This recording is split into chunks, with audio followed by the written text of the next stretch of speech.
tak kita mendapatkan air, maka tayamum. Maka kenapa di pesawat itu tayamum? Atau di rumah sakit sedang sakit, tak bisa kena air. Kenapa? Impus menusuk di tangan kita. Kita masih pakai impus, jarum impus tuh. Jadi tak bisa kena air. Atau luka misalnya. Na'udzubillah, misalnya ketika habis kecelakaan, ya, diperban bagian tubuhnya, jadi tak bisa kena air, maka tayamum.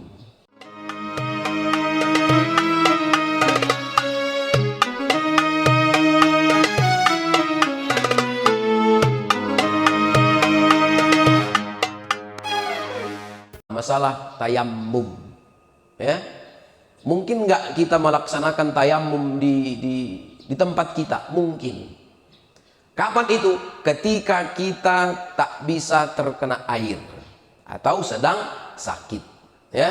Jadi silahkan tayamum di rumah. Jadi tak usah kita paksa untuk ke kamar mandi bersentuhan dengan air atau berwudu. Kalau kita misalnya keadaannya kurang sehat. Ada orang di musim dingin ini, kalau dia kena air menggigil. Ada? Kalau dia terkena air menggigil tubuhnya, merasa kedinginan yang sangat luar biasa. Misalnya situasinya dia lagi demam dan segala macamnya. Jadi boleh kita tayamum. Karena ada dua syarat tayamum. Yang pertama, tak ada air. Tapi kalau kita di Indonesia ini, khususnya di Sumatera Utara, alhamdulillah tak pernah kita krisis air. Tapi kalau di Jawa kita tengok Bapak Ibu, kalau sudah kemarau panjang, kita lihat berita ada yang sampai 3-4 km nyari air. Sampai ke hutan tuh, ya. Lenteng ember. Mikul ember untuk cari air. Tapi alhamdulillah kita di Sumatera Utara khususnya tak pernah kita krisis air. Jadi itu syarat yang pertama. Tak kita mendapatkan air, maka tayamum. Maka kenapa di pesawat itu tayamum? Atau di rumah sakit sedang sakit, tak bisa kena air. Kenapa? Impus menusuk di tangan kita. Kita masih pakai impus, jarum impus tuh. Jadi tak bisa kena air.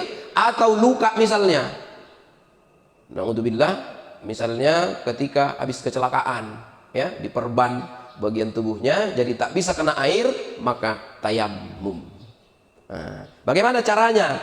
Kalau wudu, berapa rukun wudu, Bu? Masih ingat Ibu? 6. Niat, wajah, kedua tangan, sebagian kepala, kaki tertib. Telinga di mana telinga? Sunnah. Jadi kalau Bapak Ibu tak membasuh telinga ketika wudhu, tak apa-apa. Tapi kalau membasuh telinga pun dapat sunnahnya, ya. Jadi kalau buru-buru tak usah mencuci atau membasuh telinga, tak apa-apa. Kapan itu? Misalnya ngantri, Pak. Ada terkadang di antara kita ini yang tak tahu situasi. Misalnya sudah ngantri panjang, mungkin ada acara atau musibah dan segala macamnya, dia masih asik berkumur-kumur, Pak. Menyela-nyelai jari, kemudian dia istinsak. Padahal dia tak sadar sudah ada 10 orang di belakang. Itu sudah sedang sholat sunnah qobliyah, sudah tinggal menunggu iqamah. Jadi kalaulah seperti itu situasinya, nafikan sajalah, tiadakan sajalah yang sunnah-sunnah itu. Kenapa? Karena kemanfaatan yang lebih besar itu akan muncul oleh saudara-saudara kita supaya mereka tidak masbuk masuk ke masjid. Ya, jadi telinga itu sunnah. Jadi kalau situasinya mendesak atau buru-buru misalnya, tak usah pada dibasuh telinganya, tak apa-apa. Tapi kalau santai janganlah, ya. Supaya sempurna pahala wudhu kita dapat yang wajib, dapat yang sunnah. Kalau wudhu 6, tapi kalau tayamum cukup niat, wajah, kemudian kedua tangan tertib, ya. Bagaimana caranya? Nawaitut tayammum liraf'il hadasil asghar. Sengaja aku tayamum untuk mengangkat hadas kecil karena Allah Ta'ala. Ada lagi yang menambah pengganti wudhu, silahkan, ya. Saya tak hafal bahasa Arabnya, Ustaz. Dalam hati saja, ya Allah, sengaja aku tayamum, silahkan. Bagaimana caranya? Tempelkan kedua tangan ke dinding atau ke tanah. Kalau kita di rumah misalnya, ke tanah itu pun tak apa-apa, Bu.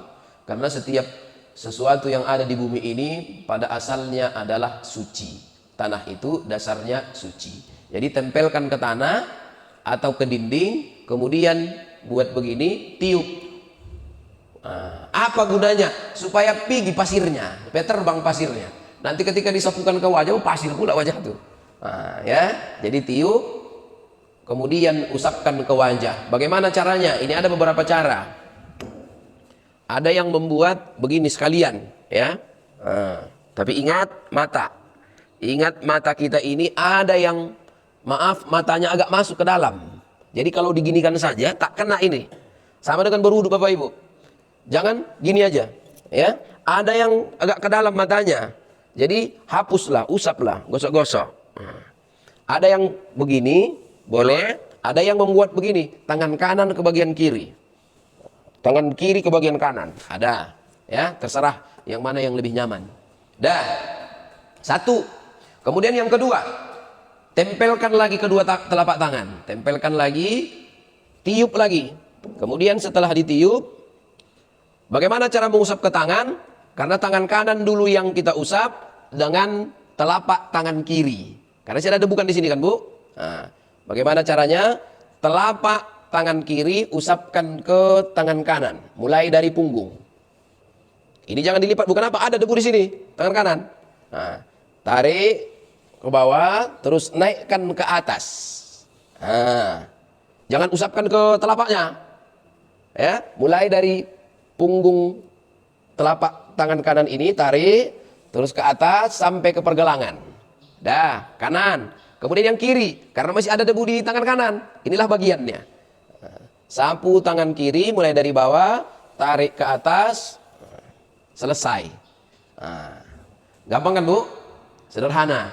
Wajah sekali, tangan sekali. Kita cuma 2 kali mengambil debu. Selesai. Habis itu berdoa. Asyhadu an la ilaha illallah wahdahu la syarikalah wa asyhadu anna Muhammadan abduhu wa rasuluh. Allahumma ja'alni minat tawwabin wa ja'alni minal mutatahhirin. Satu hadis.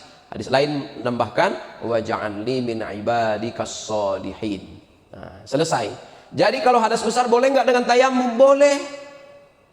Misalnya, maaf, dia sedang hadas besar, tak bisa pula kena air.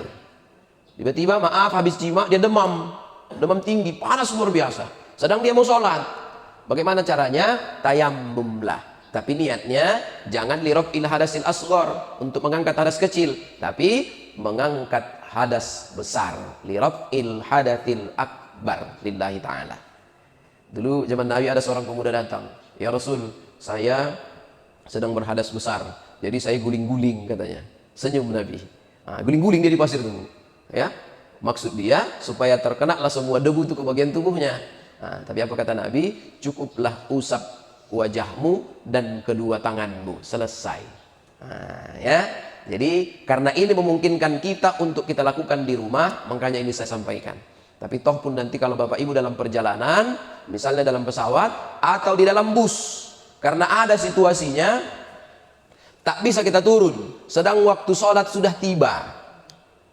Misalnya kita naik Raja Wali, ada kemarin jamaah saya yang bertanya begitu. Raja Wali itu tak berhenti sampai ke Tanjung Balai katanya. Jadi sudah lewat zuhur tuh katanya. Akhirnya saya sholatlah di bus tuh katanya. Tak apa-apa, ya. Silahkan tempelkan tangannya ke kursi bagian belakang yang di depan kita, kemudian usap wajah, kemudian kedua tangan, sholatlah di situ sambil duduk. Bagaimana menghadap kiblatnya, Ustaz? Kemana arah mobil itu? Ke situlah Bapak menghadap. Jadi kalau berlawanan dengan matahari tak apa-apa, Ustaz, tak apa-apa.